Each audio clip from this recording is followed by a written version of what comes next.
Hi friends, welcome to the channel. I'm Olivia, and if you've never seen my face before, you can consider me your fragrance fairy godmother. So we're going to dive in right into today's video, and we are going to be talking about some criminally underrated fragrances. Now personally, I am not the type of person to be pressed if a fragrance is super popular. I know there's some people that are like, it's viral, I don't want to wear it, I don't want to smell like everyone else. But if I'm being honest, I live in Los Angeles, and I rarely smell people wearing perfume. This is a very American thing. This is not my experience when traveling to other countries where they actually put on their fragrances. I've just noticed that a lot of Americans are very ginger with their fragrances, so it doesn't really matter if everyone wears it if no one can smell it. The only problem that I have with fragrances going super viral is that they can tend to overshadow this vast ocean of fragrances that we have to choose from because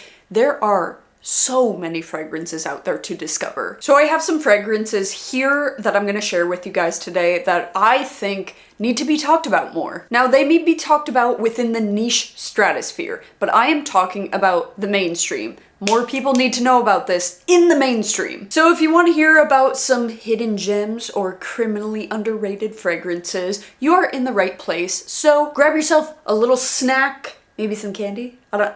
I got a sweet tooth. Can you tell I'm PMSing? Grab yourself some water because I know you're dehydrated, and let's get this show on the road. Straight up, guys, I have a lot of fragrances to talk about today, so I am not going to be going into a deep dive on the notes, but I'm going to be giving more of a general description of what the fragrances smell like. Looking at past videos, those seem to be a little bit more helpful anyways. Some people are like, honestly, Olivia, I don't even know what that note is, but when you tell me it smells like Fruit Loops, I understand. So we're gonna just keep it cute, keep it simple, and talk about some hidden gems. Let's go.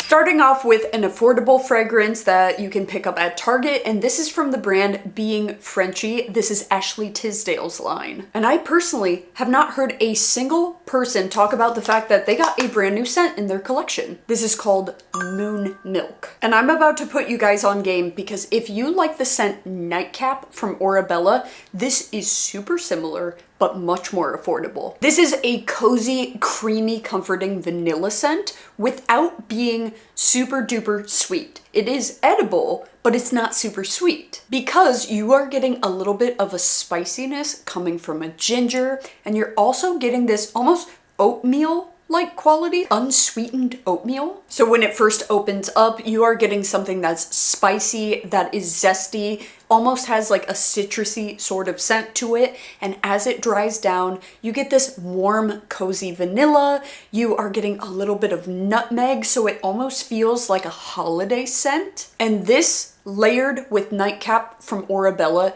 is fantastic. This also layers very nicely with Burberry Goddess, so if you like that scent, I think you would like this. Next up is Flor Oud by Khadlaj. Now, a lot of Khadlaj fragrances are super duper popular, but I swear on my life, I do not hear anybody talk about this scent. And to me, this is a super fresh, almost springtime green neroli and orange blossom scent, which, I gotta be honest with you, neroli kind of gets on my nerves, but something about this scent is so nostalgic, so fresh and clean and uplifting, a little bit citrusy and green and crunchy. I adore it. It almost smells like you are walking through orange groves in Southern California in early spring, just as the blossoms start to bloom on the trees. The oranges aren't quite developed yet, so they're hard and green. You get a little tanginess, you get this bright, fresh floral. You're almost getting a little bit of the bark from the trees. It just smells like a stroll around the park. I do not know why more people don't talk about this. Next up is from Fragonard, and this is Lilas. And as a person who grew up in the Midwest, and saw lilac trees every single time that I would walk to school as a child and have the most deep sentimental attachment to that scent, this is hands down the most photorealistic lilac scent I've ever smelled. I don't know if Pacifica still has their French lilac scent. That one is also fantastic, but this one hits the nail on the head. If you were to ask me what my favorite scent of all time is, not talking about fragrances, just scent memory, it would be lilac. Because I just think of being a child and being carefree and not having responsibilities and just truly being happy. So it is a floral scent, but they have this really charming, soft, powdery, fluffy, sweet characteristic, where it's not going to be as hardcore floral in your face as a jasmine or an orange blossom would be. It's bright and fresh and uplifting and comforting and just smells like childhood. My childhood, that is. I don't know what your childhood smelled like. Speaking of lilac, I actually have another lilac scent on this list, and this one is a little bit more pricey, a little bit more niche, fully worth it, and that is Vetiver in Bloom by Scent of Wood. Now this one is not going to be as overtly lilac as the last one. The last one is just unabashed lilac, kind of nothing else, but this one has a lot more complexity and a lot more nuance to it. Because instead of just lilac, you are getting a bushel of a lot of other flowers like magnolia and jasmine that give this a very bright and a little bit more robust sort of feel. Almost have a slight metallic edge, but this dries down musky and it has a vetiver, and vetiver can almost smell like dried grass or dried hay. You know, at the end of summer when there hasn't been a lot of rain and there's been a lot of sun and it just dries out the field, but it has that really crisp sort of scent. That is this. But this has a really nice, clean, musky dry down that to me is reminiscent of clean laundry. So you're getting something floral and fresh, you're getting something a little bit dry and earthy, and you're also getting something clean like laundry. Beautiful scent, highly underrated. Next up is a fragrance that I have to admit I personally have been sleeping on in my own collection for quite some time. But I took a little travel decant of this on my last vacation and I wore it and I fell in love, and that is Ananda Nectar by Micallef. Now I've talked about the House of Micallef many times, and when I first smelled this, I have to admit I was a little bit underwhelmed, but the way that it developed throughout the day was fantastic. Now on my skin, this really centered around the note of violet. So something about this scent is very reminiscent of a baby shampoo or a baby wash or even baby wipe, which is initially what turned me off from it. But there is a little bit of fruitiness that adds a touch of sweetness on the skin, and this has a creamy, powdery touch. So this is a little interesting because although it can read a little bit like a fresh, clean baby, it can also have a little bit of a mature feel to it, which might not register with some people, but I'll tell you what, I smell damn good. Sweet, fluffy, creamy, floral, and very clean. Very uplifting. Think of the scent of a baby. I wish you guys could see my cat right now. She's just flopping around on my carpet. You good? You want to see her really quick? This is Patches. We found her outside of a Target. She was starving in a bush, so I stuck her in my jacket and I took her home, and she's been with us ever since. She was not meant to be a street girl. Ain't that right?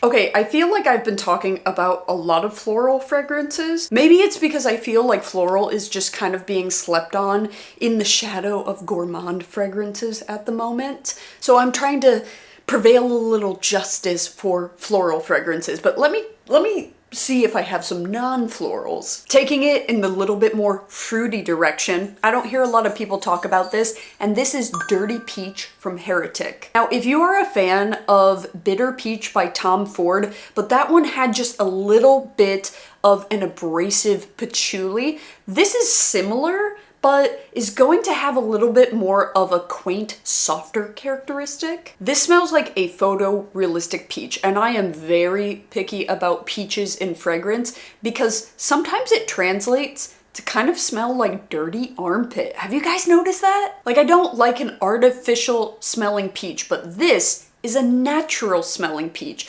Imagine the fuzzy skin, the juicy, sweet but tart pulp on the inside. But imagine there's a peach in the garden and it's ripe and it's ready for the plucking, but before you can get to it, it falls off the branch and it kind of rolls around in the dirt. So you're smelling the garden, you're smelling the freshness, and you don't even bother to clean it off. You just pick it up and eat that sucker. Which I know to some people that sounds barbaric, but I'm from a farming state, so pretty common. It's sweet, but it's not overbearing. It has this fuzzy characteristic. It has this earthy grittiness to it, but it's not overtaking the sweetness. I will admit, it's a little bit pungent, a little bit astringent when you first put it on, but because these are plant-based fragrances, I do find them to wear a little bit more subtly on the skin. So after a couple minutes, that pungent opening does subside and this wears really beautifully, just sits a little bit more close to the skin. Next is Cosi Blue by Pantheon Roma,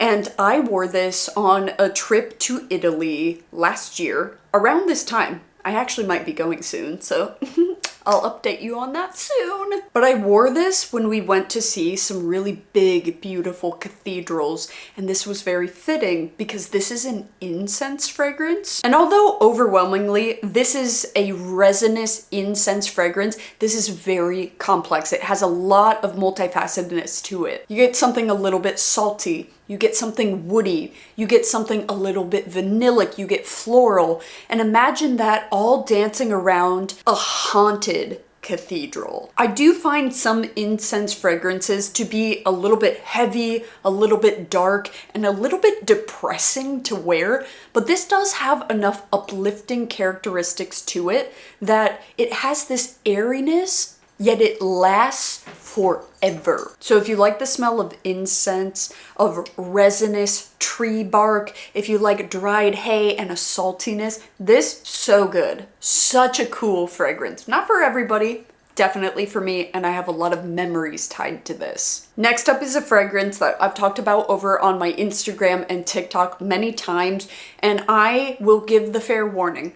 This is a polarizing fragrance, but when I say I haven't had such a visceral reaction to the point where I went up to the person wearing it and I begged them to write down the name for me, and that is by Matthew Zink. I was in Paris and there was this very rugged, like cool, jacked dude that had a really booming voice wearing this scent, and the trail that just danced around him and just kind of floated and hung in the air just had me like Pepe Le Pew. This is leathery and smoky and woody. This is really, really, really bold and intense. My husband said that when he was smelling it on the paper, it smelled like smoked meat, like bacon and cigarettes. But then oddly enough, complimented me when I was wearing it. There's something animalic and dark and dirty and very smoky and charred about this. This is a nighttime,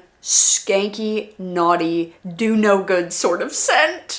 It definitely leans on the more masculine side, but I smell this and I just want to go freaking feral. Next up is a little bit more of a gourmand version, and that is Gateau d'Ange. This smells like iced lemon pound cake topped with fruity pebbles. You get the soft, moist lemon pound cake where there's little bits of rind in the cake with that nice crusted vanilla icing, just a light layer. But then there's something about it that smells like Fruit Loops or Fruity Pebbles. It does dry down to have a bit of muskiness, but this is just sweet and yummy, but it's not too sweet where it's unbearable. It's not super sticky. The citrus in it uplifts it and makes it a little bit more light wearing. Next up is Amber Molecule, and this one has almost like an antique bookstore sort of feel to it. There is something quite classic about the scent profile, but first let me tell you about this brand. So Azzi is a perfumer in London that makes bespoke perfumes for actors in specific roles that they're playing to get them into character. So she made sense for Johnny Depp, she made sense for Helena Bonham Carter, a bunch of celebrities, like big celebrities, and you can't buy them, but she does have an entire line of ones that you can purchase. And this is a side note, but I follow her on Instagram. And she posted that Austin Butler came and visited her studio. I don't follow celebrities, but if there is one person that I have the most diehard crush on, it is him. So to hear him talking about fragrances and smelling fragrances, I was like, I felt myself physically turning blood red while watching the video.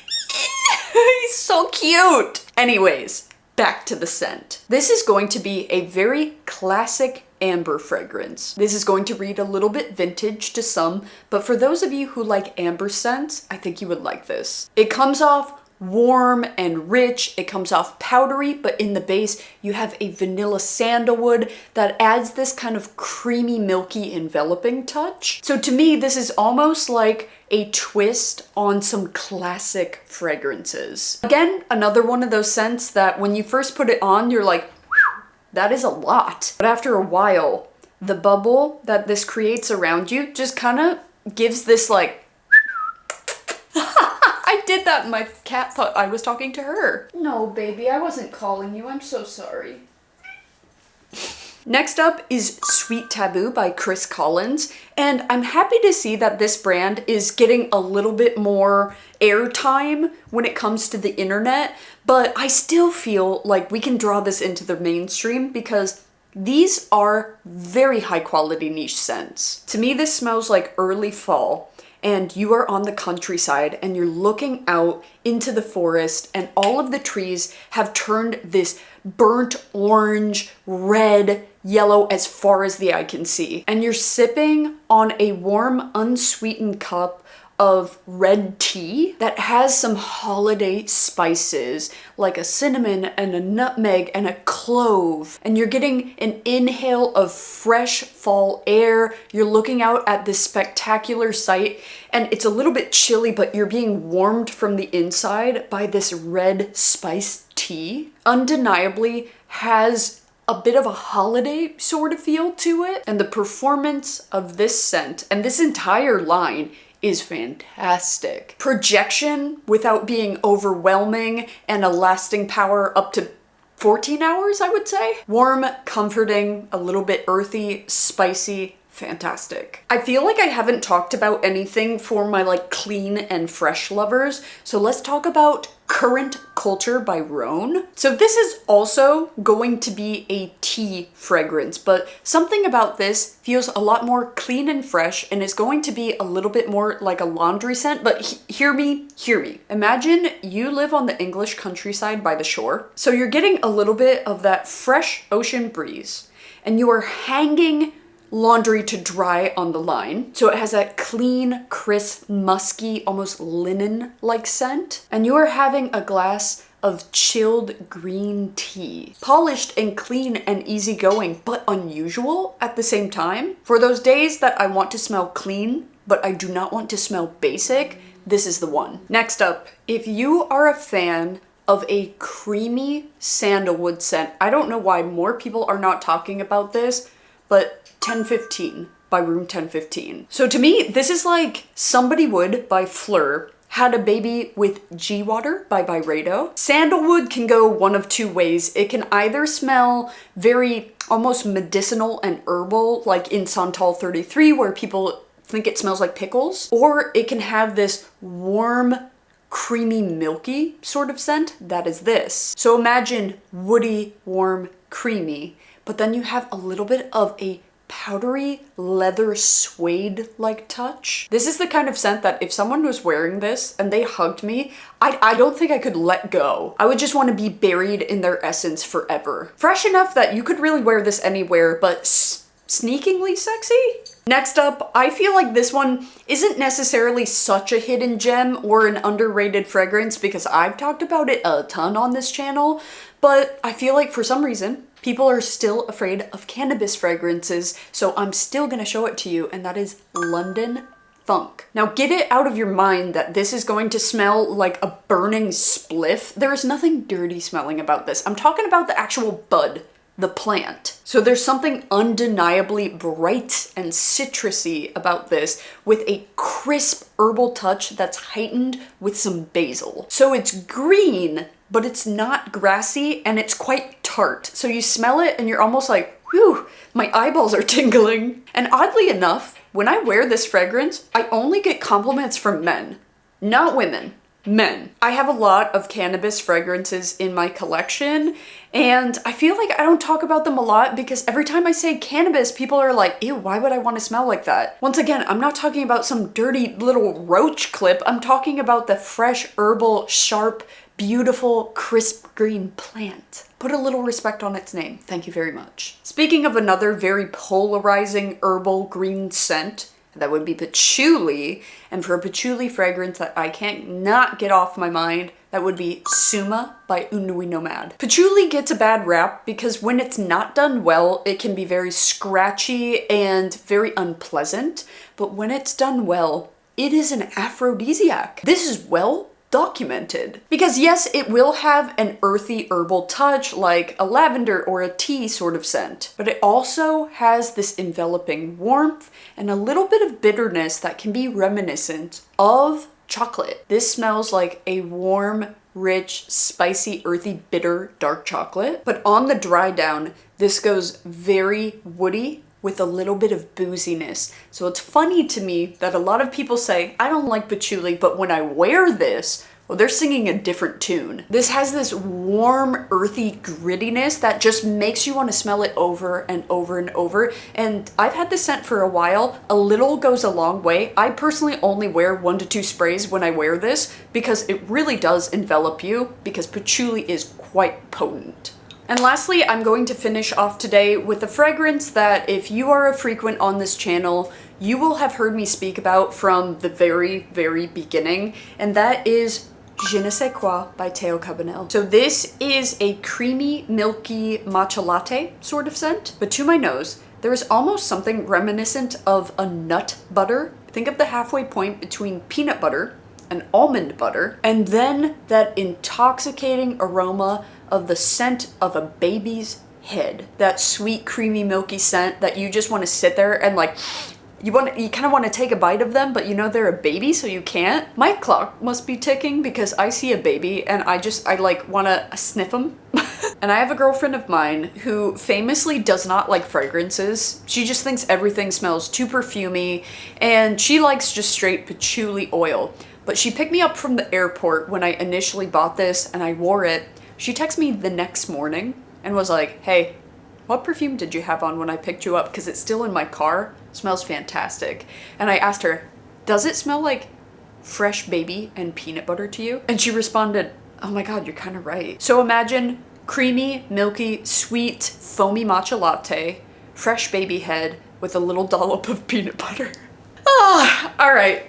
We're done. So thank you guys for coming with me on the madness today, talking about some fragrances that I feel like just deserve a little bit more shine. If you have some recommendations of fragrances that you feel are severely, criminally underrated, leave them in the comments down below so that way we can share them with each other. And that's all I've got for you guys today. Thank you once again for watching, and I'll see you next Saturday, 10 a.m. PST. You know what to do. Take care of yourselves, my friends.